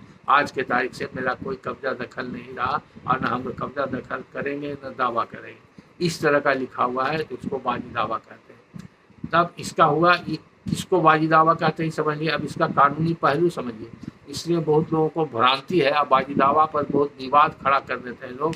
तो कानून में इसकी व्याख्या जो की गई है उस 2 लाइन में समझ लीजिए। अगर लॉ स्टूडेंट है या जुडिशियल ऑफिसर है, दोनों के लिए है, समझना जरूरी है। उसका सीधा प्रिंसिपल ऑफ लॉ है, 1 लाइन में हम अंग्रेजी में कहते हैं, फिर हिंदी में समझा देंगे। Deed of relinquishment oblique deed of release oblique deed of बाजी दावा या डीड ऑफ लादावी neither creates title nor extinguishes title. यानी कि किसी व्यक्ति के द्वारा किसी भी संपत्ति के संबंध में अगर कोई बाजी दावा लिखा जाता है तो उससे किसी व्यक्ति का टाइटिल नहीं होता है और न उस बाजी दावा से कोई टाइटिल खत्म होता है। अब इस तब फिर क्यों लोग लिखाते हैं, देखिए। अब उदाहरण से समझिए, ए और बी के बीच अगर डिस्प्यूट चल रहा है, ए कह रहा है मेरा प्रॉपर्टी है, बी कह रहा है मेरा प्रॉपर्टी है, और ए अगर बाजी दावा लिख करके बी को दे देता है, तो बी क्या लिखता है, बी बी उस बाजी दावा के आधार पर कहा था कि अब हम मालिक हो गए, ए ने बाजी दावा दे दिया, तो वो बाजी दावा देने से मालिक नहीं हुआ, ये कानून में उसकी मान्यता ही नहीं। या ए का जो दावा था या हकीकत था, अगर मानिए सचमुच में कुछ उसका हक हकीकत या कब्जा था, तो वो बाजी दावा लिखने से वो एक्सटिंग्विश नहीं हुआ, खत्म नहीं हुआ। यहाँ पर दूसरा कानून आ जाता है कि वो बी के टाइटिल को और पोजीशन को एक्सेप्ट कर लिया, एक्नॉलेज कर लिया, और अपना टाइटिल और पोजीशन को उसने रिलिंक्विश कर दिया, छोड़ दिया, या अपना क्लेम को छोड़ दिया, तो वो जो उसका स्टेटमेंट आ गया वो स्टॉपेल के रूप में काम करेगा, क्योंकि वो रिटन डॉक्यूमेंट हो गया, रिटन डॉक्यूमेंट में उसका रिटन स्टेटमेंट हो गया, या कोर्ट में पिटीशन के रूप में हो, या कोर्ट के बाहर डॉक्यूमेंट के रूप में हो, रजिस्टर्ड डॉक्यूमेंट हो, अनरजिस्टर्ड डॉक्यूमेंट, किसी भी रूप में हो, तो उससे टाइटिल क्रिएट नहीं होता है और टाइटिल एक्सटिंग्विश नहीं होता है। ये पहला प्रिंसिपल है। दूसरा चीज़ है क्या कि रजिस्ट्रेशन एक्ट के सेक्शन 17 के सब क्लॉज 1 के हिसाब से अगर 100 रुपया की संपत्ति में कोई भी राइट टाइटिल क्रिएट करने का डॉक्यूमेंट या राइट टाइटिल एक्सटिंग्विश करने का दर, यानी किसी में हक हकीकत पैदा करना या हक हकीकत को ख़त्म करना हो 100 रुपया के अचल संपत्ति में, वैसा दस्तावेज वैसा डॉक्यूमेंट बनाया गया हो, तो उसका रजिस्ट्रेशन होना जरूरी है। अनरजिस्टर्ड डॉक्यूमेंट से राइट टाइटिल न क्रिएट होता है न एक्सटिंग्विश होता है। तो बहुत से लोग बाजी दावा सादा करा लेते हैं, सादा करा लेते हैं तो उसकी भी मान्यता है, लेकिन वो रजिस्टर्ड होना जरूरी है कानून के अंदर। अगर आप ये चाहते हैं कि उनका टाइटिल एक्सटिंग्विश हो, ये भी कुछ देर के लिए माना जाए, तो उसके लिए रजिस्टर्ड होना जरूरी है। और अपना हकीकत को एक्सटिंग्विश करने के लिए अगर वो कहता है तो रजिस्टर्ड होना जरूरी है, और दूसरे पक्ष में हकीकत क्रिएट करता है तो एक्सटिंग्विश होना। फिर भी उसके बावजूद भी जो कानूनी मान्यता उसके हिसाब से वो कंप्लीट एक्सटिंग्विश नहीं करता है, वो उसका इस्तेमाल होगा पोजीशन के लिए इस्तेमाल होगा, और उसका इस्तेमाल स्टॉपेल के रूप में होगा। बाद में उससे वो मुकर नहीं सकता है और कहेगा कि आप तो हमारा टाइटिल को क्लेम कर लिया, आप एडमिट कर लिया, तो उसका एडमिशन हो जाएगा। एडमिशन के हिसाब से उसका टाइटिल की मान्यता हो जाएगी, दूसरा पक्ष सफल हो जाएगा, सक्सीड कर जाएगा। इसलिए लोग लिखाते हैं ये परिपाटी में चली आ रही है और आज भी इसकी मान्यता है, लेकिन कुछ लोग कहते हैं कि इसकी मान्यता नहीं है, या कहीं कहीं रजिस्ट्रेशन ऑफिस में रजिस्टर नहीं करता है। इसलिए कि अभी जो सॉफ्टवेयर आया है, सॉफ्टवेयर में लादावी या बाजी दावा करके नहीं है, उसमें रिलीज डीड करके है। तो अगर कोई जानकार वकील लोग डीड बनाते हैं और सॉफ्टवेयर के हिसाब से मिलता है, तो वो रिलीज डीड आज भी रजिस्टर्ड होता है। तो ये तो हो गया आपका बाजी दावा और लादावी नामा। अब उसके बाद बड़ा इम्पोर्टेंट प्रश्न है, आज ये प्रश्न बहुत छोटा है लेकिन बहुत टेक्निकल है, हाइपर टेक्निकल कर सकते हैं, जिसको समझने के लिए अच्छे वकील की आवश्यकता है, यानी कि एक्सपीरियंस वकील की आवश्यकता है, या जजेस लोग को भी एक्सपीरियंस होना चाहिए। तो पहला बात है मर्जर, एक शब्द है अंग्रेजी का MERGER। मर्जर के बारे में आपने पूछा है, अब मर्जर के बारे में कहते हैं कि मार्गदर्शन कीजिए। तो हर प्रश्न में कहते हैं मार्गदर्शन कीजिए। मार्गदर्शन क्या करेंगे? कोई प्रॉब्लम होगा, आप बताइएगा कि ऐसा ऐसा प्रॉब्लम है, इसमें आगे क्या करना है, तो मार्गदर्शन हम यही कर सकते हैं। आप अगर कहीं जा रहे हैं, मार्गदर्शन करेंगे मतलब आप मार्ग में हैं। सपोज करिए आप पटना से दिल्ली जा रहे हैं और रास्ता भटक गए, अपना कार से जा रहे हैं, तो आपको बीच में पूछिएगा कि भाई दिल्ली जाने का रास्ता ही ठीक है कि हम गलत रास्ता पर जा रहे हैं, तो जो व्यक्ति बतावेगा वो मार्गदर्शन करेगा, यानी कि मार्ग आपको दिखाएगा, सही मार्ग दिखाएगा। तो आप मार्ग पर अगर निकलिएगा तभी ना हम मार्गदर्शन करेंगे। तो आप आप एक शब्द पूछते हैं और कहते हैं मार्गदर्शन कीजिए, उस शब्द का मार्गदर्शन क्या होगा? शब्द का माने बता सकते हैं, शब्द का व्याख्या बता सकते हैं, और कानून में कहाँ प्रावधान है बता सकते हैं, जो कि हम बता रहे हैं। तो ये आपका प्रश्न करने का तरीका ठीक नहीं है अभिषेक जी। आप आइंदे से प्रश्न एक साथ इतना कॉम्प्लेक्स प्रश्न नहीं कीजिएगा, छोटा छोटा प्रश्न कीजिएगा, नहीं तो सभी प्रश्न का हम उत्तर नहीं देंगे, और बाद में अगर छूट जाएगा तो फिर दोबारा लेक्चर में फिर प्रश्न का जवाब देना मुश्किल है। जो लेक्चर पहले वीडियो लेक्चर में आपका प्रश्न कवर कर गया, फिर अगर आपका 4 प्रश्न है और 2 प्रश्न का जवाब दिया, 1 या 2 छूट गया, तो फिर दोबारा फिर जरूरी नहीं है कि उस पर ध्यान जाए। और चूंकि रफ पेपर में सब रहता है, आपका जो क्वेश्चन सब या तो डिलीट हो जाता है व्हाट्सएप से, या जो प्रिंट निकालते हैं रफ पेपर पर रहता है इधर उधर हो जाता है, तो उसको खोजना और रखना, बार बार पुराने क्वेश्चंस को खोज करके जवाब देना ये बड़ा टीडियस वर्क है, हमारा टाइम टेकिंग वर्क है। इसलिए आप लोगों से अनुरोध है कि कम्प्लेक्स क्वेश्चन नहीं कीजिए और एक साथ मिक्स्ड क्वेश्चन नहीं कीजिए, लगातार डिफरेंट टॉपिक का क्वेश्चन नहीं कीजिए। और ये भेग मार्गदर्शन वाली बात एकदम भेग है, उसमें कोई मार्गदर्शन नहीं हो सकता। अगर जो हम बता रहे हैं इसी को आप मार्गदर्शन समझ रहे हैं तो ठीक है, समझिए, लेकिन मार्गदर्शन तभी होता है जब आप किसी मार्ग पर चले। अब मर्जर का कोई आपके पास प्रॉब्लम आ गया है, अब कोई केस में आप बढ़ रहे हैं, आगे बढ़ रहे हैं, और वहाँ पर जा करके आप पूछ सकते हैं कि मर्जर होगा कि नहीं होगा, तब मार्गदर्शन कर सकते हैं। इसी संदर्भ में आप मर्जर का माने समझिए। मर्जर का माने सीधा है हिंदी में मिल जाना, मिश्रित हो जाना, माने एक दूसरे में घुल मिल जाना। जैसे कि आप कभी शरबत बनाए हैं तो चीनी को पानी में डालते हैं तो घुल जाता है, तो पानी मीठा हो जाता है, जिसको शरबत बोलते हैं। अगर आप बाद में कहे कोई कि आप चीनी निकाल दीजिए तो आप नहीं निकाल सकते हैं। पानी के एक एक कण में चीनी का एक एक कण मिला हुआ है, ओत प्रोत हो गया, नमक मिला दिए घुल गया। तो इसी तरह से मर्जर होता है। तो मर्जर का उत्पत्ति कहाँ से हुआ है, अब मर्जर कौन से कानून में आया है, अब मर्जर का परिभाषा कहाँ है। तो मर्जर का ये ऑर्डिनरी डिक्शनरी मीनिंग है मिश्रण, एक दूसरे में मिल जाना, सन्निहित हो जाना या ओत प्रोत हो जाना। यानी कि मिल गया तो एक का एग्जिस्टेंस दूसरे में खत्म हो गया, तो फिर दोनों को सेपरेट करना मुश्किल हो जाएगा। तो ये आया है मर्जर कानून में। इसकी व्याख्या और परिभाषा सबसे पहले आया है कंपनी एक्ट में, और ये कंपनी के संदर्भ में मर्जर की बात चली। जैसे आपकी एक कंपनी, वो कंपनी कोई काम करती है और एक मेरी कंपनी है, हम भी कुछ काम करते हैं। अगर दोनों कंपनी के बीच में कोई समझौता हुआ कि हम दोनों मिल करके काम करें, और आपका जो काम है वही रहेगा, मेरा काम है वही रहेगा, दोनों काम हम लोग मिल के करें, दोनों काम जो पहले से कर रहे हैं लेकिन हम लोग मिलजुल के करेंगे, और दोनों कंपनी को मिला के एक कर लिया जाए, तो ये भी एक मर्जर हुआ। यही समझौता हुआ कि हम अपना काम छोड़ देंगे और आपका जो काम है वही करेंगे, और हमारी कंपनी आपके साथ एकदम मिल जाएगी और आप ही के कंपनी के नाम पर हम काम करेंगे, तो हमारा नाम निशान भी खत्म हो गया, हमारा व्यापार भी खत्म हो गया, वो भी मर्जर हो गया, कंप्लीट मर्जर हो गया। और 2 से ज़्यादा 3-4 कंपनी भी मर्ज कर सकती है। तो ऐसा भी हो सकता है कि मर्जर करने के बाद 2-3 तरह का, 5 तरह का, कंपनी एक्ट में 5 तरह का मर्जर कहा गया है। तो लेटरल मर्जर, हॉरिजेंटल मर्जर, उससे आपको मतलब नहीं है। वो कभी कभी एक कंपनी अपना अस्तित्व खो देती है मर्जर के बाद, कभी कभी दोनों कंपनी का अस्तित्व रहता है। तो इस संदर्भ में मर्जर आया है। जहाँ तक आपने पूछा है सीपीसी में, तो सीपीसी में मर्जर शब्द कहीं नहीं आया है, आना सीपीसी में मर्जर का कहीं डिफिनेशन है।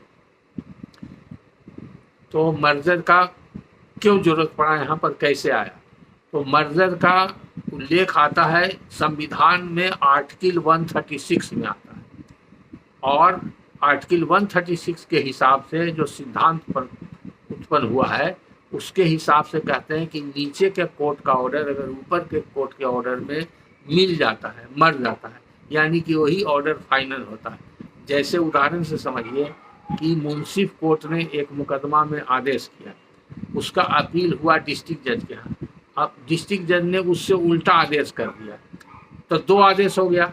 एक आदमी मुंसिफ कोर्ट में जीता और एक आदमी डिस्ट्रिक्ट जज कोर्ट में जीता, और दोनों आदमी फैसला ले लेके दिखाएगा अलग अलग जगह पर कि देखिए हम मुंसिफ कोर्ट से जीते होंगे, वो व्यक्ति कहेगा हम डिस्ट्रिक्ट कोर्ट से जीते। तो वो दोनों फैसला तो जिसके पक्ष में है उसके पक्ष में है, वो उसी को अपना पक्ष मान करके आगे झंझट खड़ा करेगा, विवाद, तीसरा विवाद उत्पन्न करेगा। तो दोनों जजमेंट में किसकी मान्यता होगी, उसका तो कोई सिद्धांत होना चाहिए। तो सीपीसी में इस आर्टिकल 136 कॉन्स्टिट्यूशन में जो सिद्धांत पारित हो गया है उसी के हिसाब से सीपीसी में मान्यता दी गई है कि एक ही डिग्री अंतिम होगा। अगर अलग अलग स्टेट में जजमेंट और डिग्री हुआ तो मुंसिफ कोर्ट से लेकर सुप्रीम कोर्ट तक लड़ाई चलता है। तो मान लीजिए एक आदमी मुंसिफ से जीता, दूसरा आदमी डिस्ट्रिक्ट जज से जीता, तीसरा आदमी हाई कोर्ट से जीता, चौथा आदमी सुप्रीम कोर्ट से जीता, या एक ही आदमी सब जगह से जीतते रहा, कोई भी स्थिति हो, तो कौन फैसला अंतिम होगा और वो क्यों अंतिम होगा और नीचे का फैसला का क्या अस्तित्व होगा। तो इसीलिए इसकी कानूनी मान्यता ये है कि नीचे के कोर्ट का फैसला ऊपर के कोर्ट के फैसला में मिल जाता है, कंप्लीट समाहित हो जाता है, मिश्रित हो जाता है, मर्ज कर जाता है। इसीलिए इसको डॉक्ट्रिन ऑफ मर्ज, यानी कि वो नीचे का फैसला का कोई महत्व नहीं रहा। तो अभी एक ही फैसला रहा, मान लीजिए एक जमीन है, उस पर कोई डिग्री हुआ तो एक ही डिग्री कारगर रहेगा जो अंतिम डिग्री है। हाई कोर्ट का अंतिम डिग्री है तो वही कारगर रहा, या सुप्रीम कोर्ट का अंतिम डिग्री है तो वही कारगर रहा। तो ये आप समझ गए, मर्जर का सिद्धांत समझ गए। लेकिन मर्जर के सिद्धांत में भी और बहुत कठिनाई है और टेक्निकलिटी है, जो खास करके जो वकील हैं प्रैक्टिस में हैं और कुछ सीनियर वकील हैं या जो सीनियर जुडिशियल ऑफिसर हैं उनको समझने की आवश्यकता है। वो समझाने के लिए हम समझाते हैं कि जो डिस्क्रिशनरी ऑर्डर होता है, और अगर कोई डिस्क्रिशनरी ऑर्डर इस्तेमाल नहीं करता है तो डॉक्ट्रिन ऑफ मर्जर उसमें लागू नहीं होता। अब इसको जब तक उदाहरण से नहीं समझाएंगे तो आप नहीं समझिएगा। जैसे मान लीजिए कि एक टाइटल सूट चल रहा है, टाइटल सूट में एक व्यक्ति ने पिटिशन दिया, इंटरवेनर बनने का दरखास्त दिया। इंटरवेनर बनने का दरखास्त दिया तो कोर्ट को डिस्क्रिशन है कि इंटरवेंशन अलाउ करे या रिजेक्ट करे। तो मान लिए कोर्ट ने इंटरवेंशन पिटिशन अलाउ कर दिया, तो जो व्यक्ति इंटरवेंशन से अपोज कर रहा था उसका रिवीजन हाई कोर्ट में फाइल कर दिया।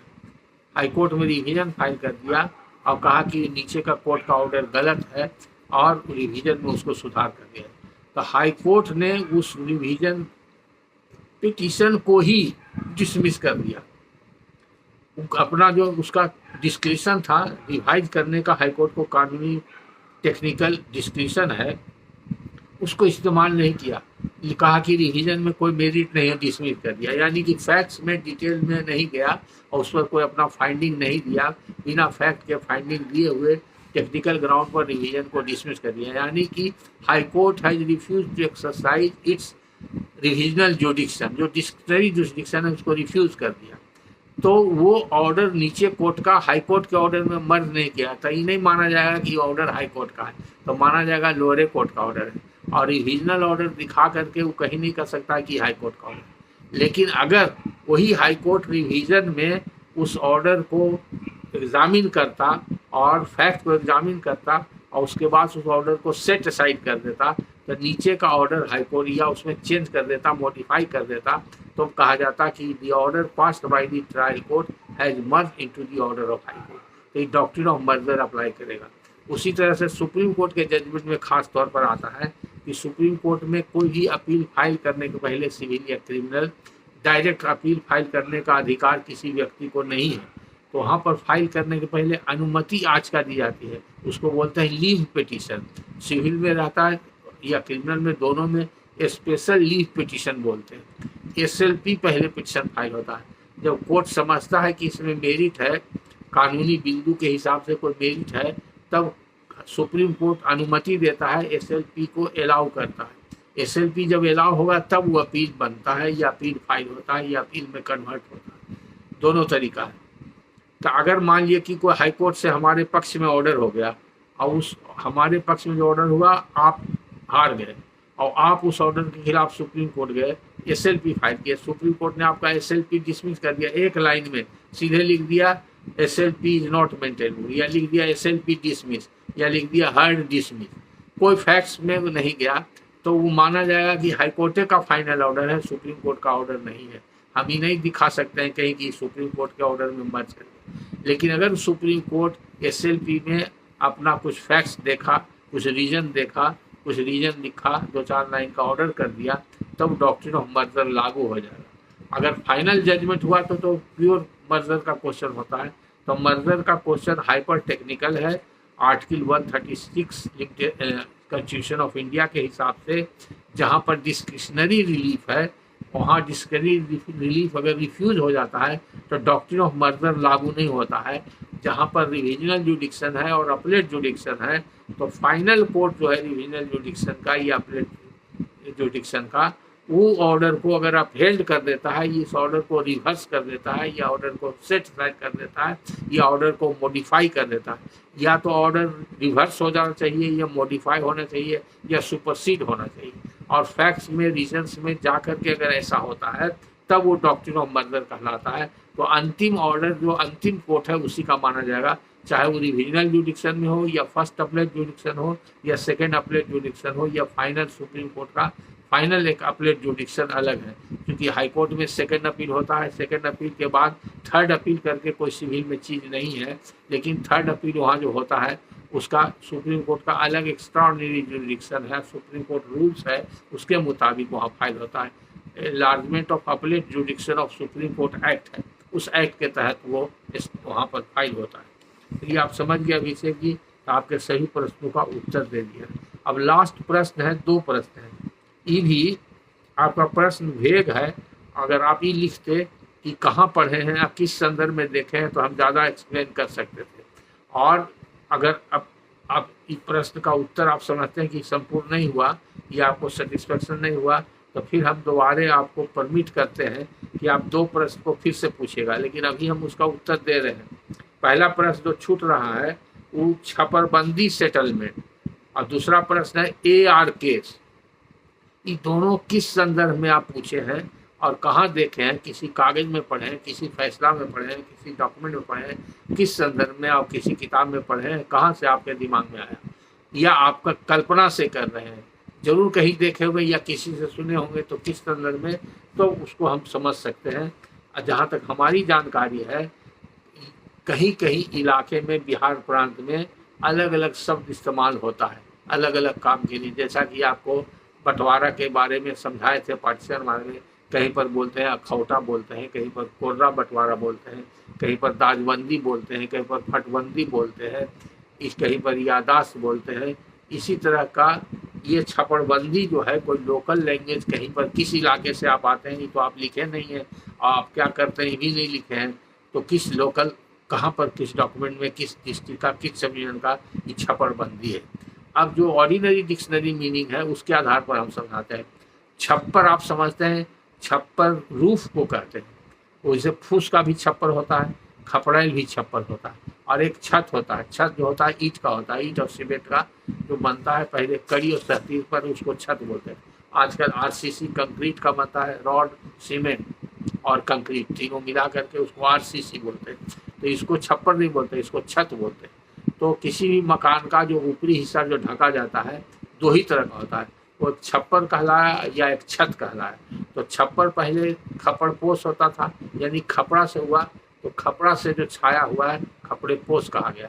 और जो फूस का रहता है, घास फूस का रहा, उसको गरीब लोग गांव में क्या है, घास से या धान का जो पुआल होता है या नेवारी हम लोग क्या बोलते हैं, धान का जो प्लांट होता है सूख जाता है, उससे लोग छाटते थे और बनाते थे। या कहीं पर तार का पेड़ होता है, उसका ढमकोल होता है, पाम लीफ जो होता है, उससे लोग छप्पर गरीब लोग बनाते हैं। झोपड़ा वगैरह जो बनाता है, हट जो बनाते हैं, यह हटबेट होता है, तो उसका ऊपर में छप्पर दिया जाता है। तो वो छप्परबंदी सेटलमेंट से मतलब है कि अगर जमींदार किसी व्यक्ति को रहने के लिए, घर बनाने के लिए सेटलमेंट किया है, बासगीत के लिए, बसोबास के लिए, तो उसको छपड़बंदी सेटलमेंट कहा जाता है। जनरली जमींदार जमीन सेटल करता था किसान को खेती के लिए। अगर कोई व्यक्ति भूमिहीन व्यक्ति है और उसको रहने का कहीं कोई सहारा नहीं है, उसको रहने के लिए कट्ठा 2 कट्ठा 1 दूर जमींदार देता था, तो उसको ओरल भी दे देता था अनुमति, और नहीं तो लिख करके हुक्मनामा या फरमाननामा या सनद किसी भी तरह से उसको देता था। वो सब सादा कागज पर ही रहता था, या किसी जमींदार का छपा हुआ फॉर्म रहता था, उस पर देता था। तो उसमें वो वर्ड लिखा हुआ अगर है छपड़बंदी, उसका मतलब है कि वो घर बनाने के लिए, और छप्पर वाला ही घर उस जमाने में बनता था, तो इसलिए छप्पर वाला घर बनाने के लिए उनको सेटलमेंट किया गया। उसका सेटलमेंट का मतलब वही समझते हैं, वो लीज जो होता है, पट्टा जिसको कहते हैं, मुकर्री भी कहते हैं। और जैसे आजकल हम लोग किराया आसानी से समझते हैं, कोई मकान या दुकान किराए में लगाता है तो उसको किरायनामा बोलते हैं, लेकिन कानून में वो भी लीज ही है। तो जमींदार जो देता था सेटलमेंट, वो लीज ही देता था, या कहिए किराया ही देता था। तो किराया वर्ड वहाँ प्रचलित नहीं से, खेत जोतने के लिए जमींदार ने बंदोबस्त किया, तो उसको जो लेता था उसको भू लगान बोलते हैं, भू राजस्व बोलते हैं, जिसको कि रेंट कहते हैं। तो वो किराया, रेंट अंग्रेजी में कहते हैं, हिंदी में उसको किराया बोलते हैं। तो हम लोग बोलचाल की भाषा में बिहार में मकान दुकान से जो आमदनी होती है, रेंट आता है, उसको हिंदी में किराया बोलते हैं। खेती से जो जमींदार लेता था वो लगान ही बोलते थे, और आज भी सरकार जो लेती है वो उसको भू राजस्व शुद्ध हिंदी में बोलते हैं, या उसको लैंड रेंट भी बोलते हैं, या ग्राउंड रेंट भी बोलते हैं, तरह तरह के बोला जाता है। तो इस तरह से छापाबंदी सेटलमेंट का माने निकलता है। लेकिन अगर आप किसी डॉक्यूमेंट में या किसी केस में किसी संदर्भ में देखें तो उसका संदर्भ दीजिएगा या वो लाइन लिखिएगा या वो डॉक्यूमेंट अगर पढ़ने लायक है तो आपको व्हाट्सएप पर भेजिएगा, तो उसको पढ़ करके हम बता सकेंगे। और लास्ट आपका जो क्वेश्चन है AR केस, जहाँ तक हमारी जानकारी है AR केस करके कोई केस नहीं होता है।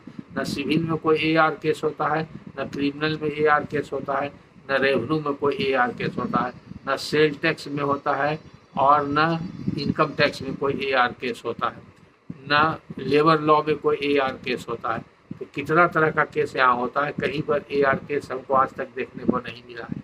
अब ये आप कहाँ देखे हैं, किस कागज़ में देखे हैं, अगर वो दिखाते या किस नोटिस में देखे हैं तो बता सकते हैं। हमको ऐसा तो लग रहा है कि आप जो लिखे हैं कहीं कहीं AIR का रेफरेंस आता है, AIR case law, all India reporter law journal है, सभी वकील लोग जानते हैं। अगर आप वकील हैं तो आपको भी जानना चाहिए, ये आप मिस किए हैं। अगर आप वकील नहीं है तो क्षम्य है। AR केस हमारे समझ से लगता है कि कहीं भी आप देखें वो AIR में जो केस लॉ है, यानी कि AIR में जो जजमेंट रिपोर्टेड होता है वो भी किसी केस पर आधारित ही रहता है। मान लीजिए A और B के बीच लड़ाई है, मुंसिफ कोर्ट से डिस्ट्रिक्ट कोर्ट से होते हुए हाई कोर्ट तक पहुंच गया वो लड़ाई, टाइटिल का लड़ाई है। तो अंत में हाई कोर्ट का जो निर्णय हुआ, अगर उसमें कोई कानूनी बिंदु निर्धारित किया गया है तो वो जजमेंट रिपोर्ट हो जाता है किसी न किसी जर्नल में, तो वो उस पार्टी का नाम और उसका केस नंबर छप जाएगा किताब में, तो वो रिपोर्टेड केस लॉ कहलाता है। उसको केस लॉज भी बोलते हैं या रूलिंग भी करते हैं। तो हाई कोर्ट जो जजमेंट देता है वो भी लॉ बन जाता है और लोअर कोर्ट के ऊपर वो बाइंडिंग है और पार्टीज के ऊपर भी बाइंडिंग है और अगले केस के लिए वो मार्गदर्शक के रूप में काम करता है। उसी को दिखा करके वकील लोग दूसरे केस में उसी तरह का मैटर में बहस करते हैं।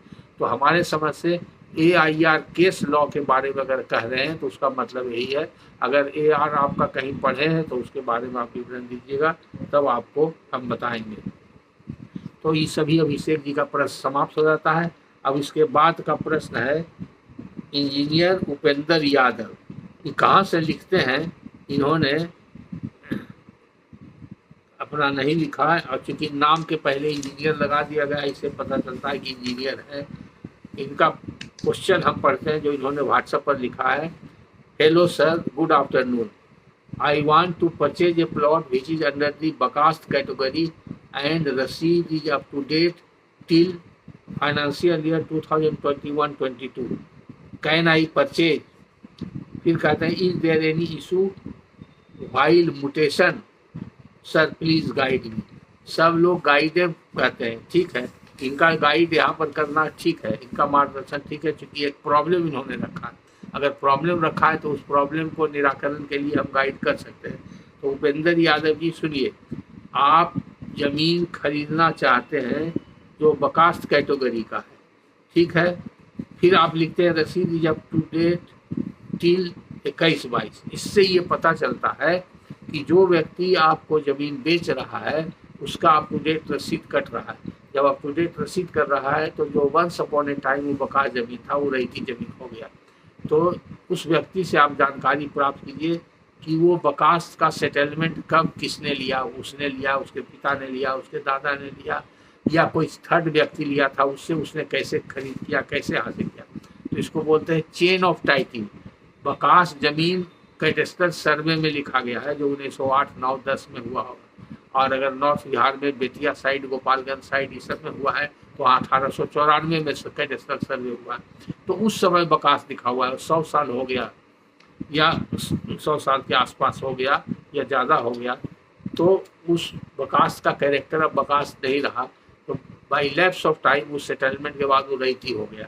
तो रिटर्न जमाबंदी में किसका नाम था, जो सेटलमेंट हुआ था रेंट रोल बना के नहीं। बकास्त के ऊपर मेरा 7-8 लेक्चर है, अगर यादव जी आप उस लेक्चर को बकास्त वाला प्ले लिस्ट में जाइए और बकास्त पर 7-8 लेक्चर है, पूरा सुन लीजिए तो आपका सभी समस्या का समाधान हो जाएगा और उसको समझ करके आप अच्छी तरह से डॉक्यूमेंट लिखा सकते हैं।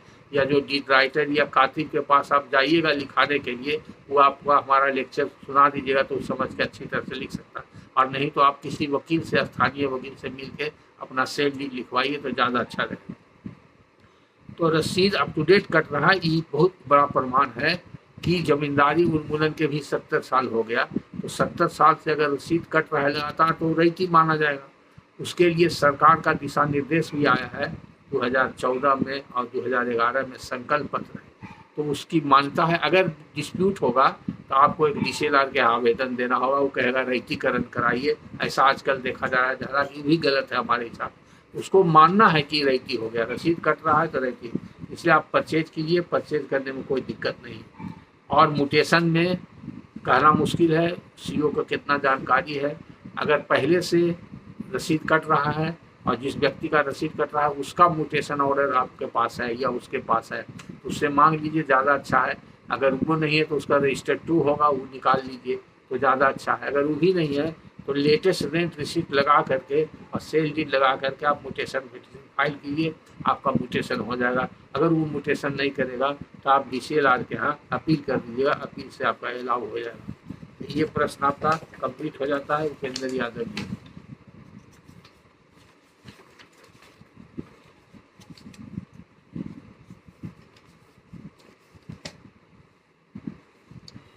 अब एक झारखंड से भेजे हैं प्रश्न क्या है, झारखंड से जो भेजे हैं, झारखंड भी स्टेट है, अलग राज्य बन गया है और बहुत बड़ा हुई है।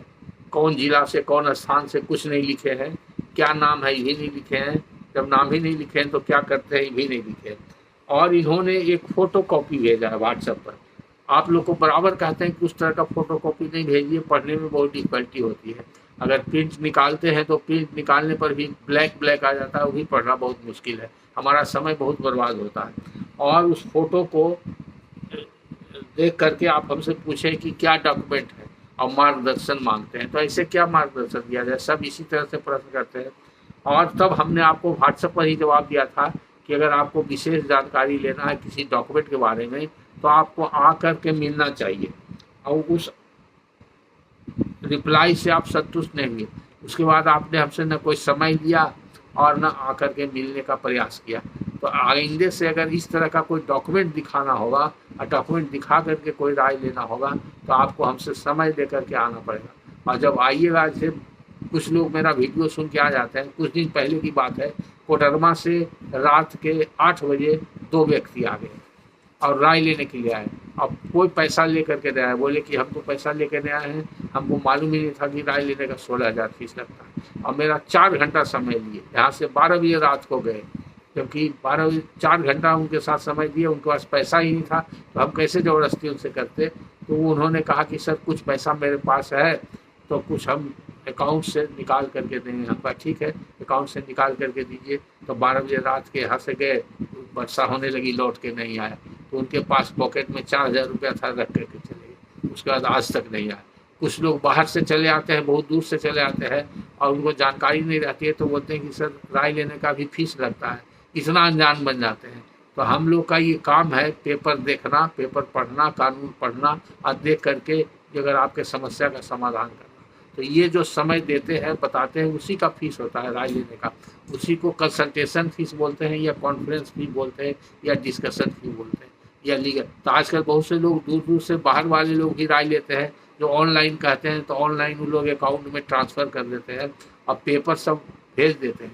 व्हाट्सएप पर सब पेपर संभव नहीं है देखना पढ़ना, तो हार्ड कॉपी आप हमारे पास भेजिएगा और वो रजिस्टर्ड पोस्ट से या स्पीड पोस्ट से भेजिएगा या कोरियर से भेजिएगा और समय दीजिएगा। जैसे अभी बंगाल से जाकिर शेख ने किया था, नादिया जी से, उनका प्रियम्पशन का शूट चल रहा है, उसके बारे में उन्होंने 3-4 बार में डॉक्यूमेंट भेजा तो उसको ऑनलाइन हम लोगों ने ओपिनियन दिया है।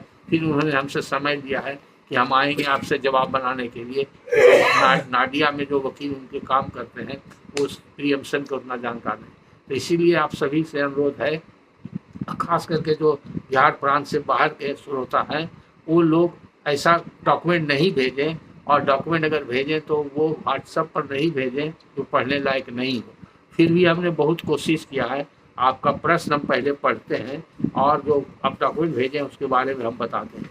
अगर इससे आप नहीं संतुष्ट हैं तो फिर आप आइएगा मेरे पास, आ करके प्रॉपर चैनल से आप मिलिएगा और कागज़ लेके आइएगा। अगर उसके अलावा भी कोई कागज़ है वो भी लेके आइएगा और असली प्रॉब्लम आपका क्या है वो असली प्रॉब्लम भी बताइएगा।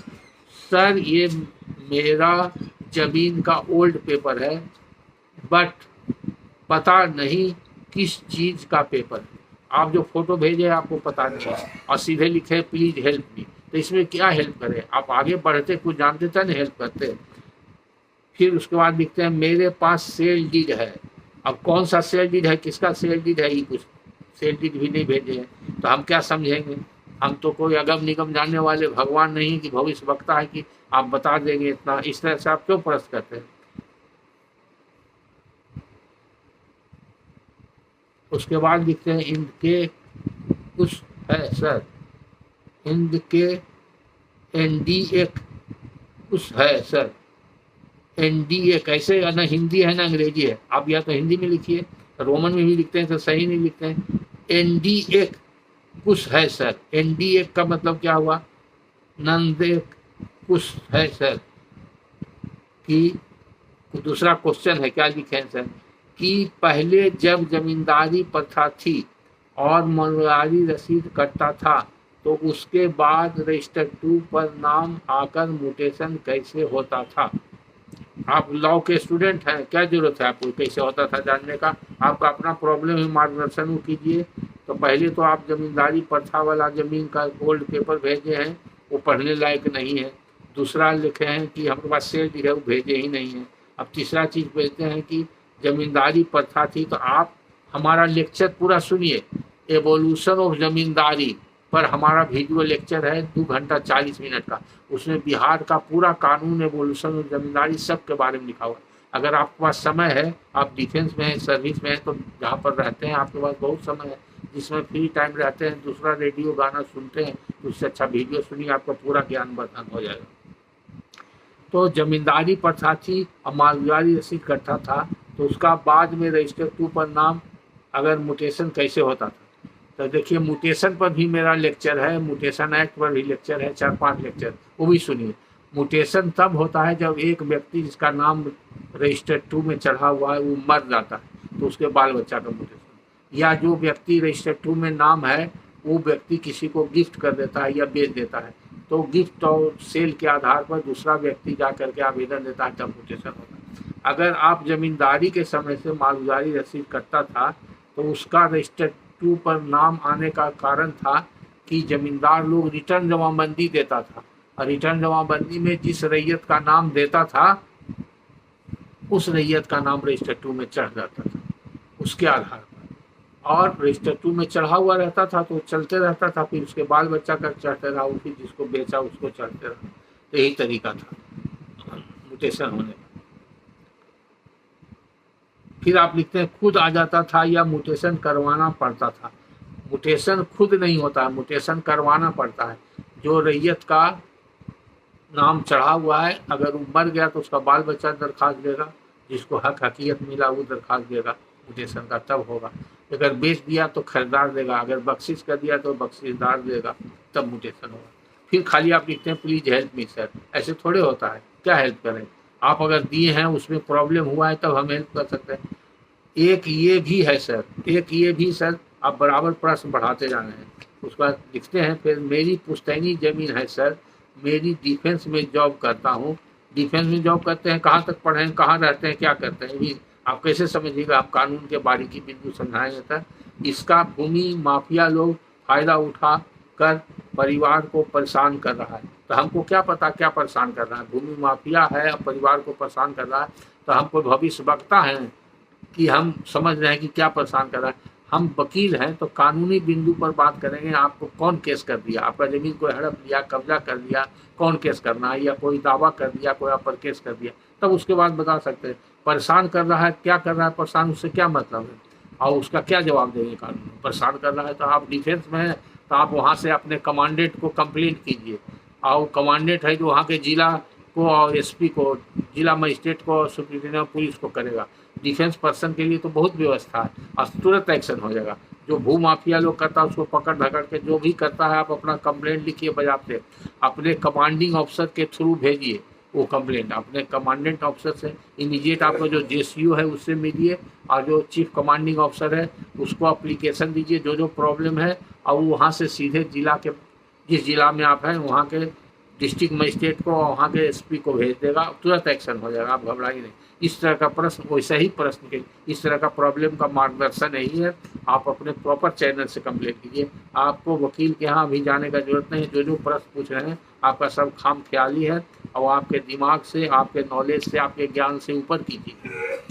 अब हमने देखिए आपको जवाब भी दे दिया, वो जवाब से आप नहीं संतुष्ट हुए। आपने जो दो पेपर दिया था किसी तरह से हम उसको पढ़े हैं, उसका जवाब भी आप पढ़ लिए होंगे। एक नीलाम का नोटिस है, दूसरा मालगुजारी रसीद है। एक नीलाम का नोटिस है, दूसरा मालगुजारी रसीद, दो कागज दिया था। तो नीलाम का नोटिस है का मतलब आप समझे, जमींदार लोग या कोई व्यक्ति किसी व्यक्ति पर डिग्री लेता था और डिग्री का रुपया वसूल करने के लिए इजराय करता था और रुपया नहीं देता था तो उसका ज़मीन कोर्ट से नीलाम हो जाता था। तो कोर्ट से नीलाम करने के पहले उस व्यक्ति को नोटिस दिया जाता था और नोटिस देने के बाद ही वो नीलाम पर चढ़ता था, तो वही नीलाम का नोटिस है। उससे यही पता चलता है कि कौन व्यक्ति ये नोटिस दिया था, नीलाम पर चढ़ाया था और उसमें केस नंबर दिया हुआ है, कोर्ट का नाम दिया हुआ है। और दूसरा है मालगुजारी रसीद है, उससे पता चलता है कि मालगुजारी रसीद किसके नाम से कटता था। फिर आगे लिखते हैं, सर मालगुजार पर मेरे परदादा जी नाम था, उसके बाद रजिस्टर 2 पर नाम कैसे आया होगा? कैसे आया होगा तो पूछिए कर्मचारी से या सीओ से पूछिए, हम कैसे बता देंगे? वहाँ रिकॉर्ड देख के बता देगा जो रिकॉर्ड रखता है, या आपके घर में बड़े बुजुर्ग हैं वो बता देंगे। कैसे आया होगा ये कोई काल्पनिक सवाल पूछ रहे हैं। आपको तो बता दिया म्यूटेशन के लिए जब तक कोई दरखास्त नहीं देता है तो नहीं आएगा। परदादा आपके मर गए होंगे तो दादाजी दरखास्त दिए होंगे, दादाजी ने दिए होंगे तो पिताजी दिए होंगे। अगर दादाजी जिंदा है या पिताजी जिंदा है उनसे पूछिए। अगर वो लोग जिंदा नहीं है तो घर में और कोई बुजुर्ग व्यक्ति है उनसे पूछिए। अगर उनसे नहीं पता चलता है तो सीओ से जाके पूछिए, या अंचल कार्यालय में जो कर्मचारी रसीद काटता है उससे पूछिए, आपके गांव पर घर पर जाता होगा वो बता देगा। उसके बाद फिर पूछते हैं मेरे दादाजी का ओकी म्यूटेशन का कागज नहीं है, हमारे पास है, रसीद कट रहा है। तो ठीक है, म्यूटेशन का कागज नहीं है तो आपको मालूम नहीं है, म्यूटेशन का पहले पता कीजिए, म्यूटेशन केस नंबर मिल जाएगा तब म्यूटेशन का ऑर्डर सीओ के कार्यालय से, अंचल कार्यालय से आपको मिल जाएगा। और रसीद कट रहा है तो ठीक है, आप कट रहिए। अब फिर आप लिखते हैं कौन सा वीडियो सर, तो हम उसका जवाब भी दे दिए थे। आज के बाद जो मेरा वीडियो आएगा तो हम समझते हैं कि आप डिफेंस पर्सनल हैं, आप तो नाम भी नहीं लिखे हैं किस नाम से पुकारे। तो डिफेंस पर्सनल महोदय, आप जो है आज का जो लेक्चर सुन रहे हैं मेरा, आपके सभी प्रश्नों का जवाब है। इसी के बारे में हमने वीडियो लेक्चर के बारे में कहा था व्हाट्सएप में, जो आपको जवाब दिया था मेरा नेक्स्ट वीडियो। तो आज के वीडियो लेक्चर के पहले हम आपको जवाब दे दिए हैं और इसलिए उसमें कह दिया है कि मेरे नेक्स्ट वीडियो में आपको जवाब मिल जाएगा। हम जो लिखित जवाब दिए उससे आप संतुष्ट अगर नहीं हैं, लिखित जवाब भी हमने शॉर्ट में दे दिया था, फिर भी हमने आपका पूरा डिटेल में जवाब दिया है। आपको यही हिदायत दी जाती है कि रियल जो प्रॉब्लम है उस प्रॉब्लम को शॉर्ट में एक प्रॉब्लम लिखिए। अगर कागज़ से संबंधित है, केस से संबंधित है तो लिखने से नहीं होगा, आपको स्थानीय वकील के पास जाना होगा, वहाँ वकील से कागज़ दिखाइए और उनसे प्रॉब्लम समझ लीजिए। वो वकील से हमको बात करा दीजिए या मेरा वीडियो उनको सुना दीजिए, तब हम आपको सही राय देंगे। अन्यथा आपको मेरे पास कागजात लेके आना पड़ेगा और उसके लिए प्रक्रिया जो अपनाई जाती है प्रक्रिया अपनाना पड़ेगा, तब आपका हम सही मार्गदर्शन करेंगे। इसलिए आज हम सभी प्रश्नों का उत्तर यहीं पर समाप्त करते हैं। Thank you.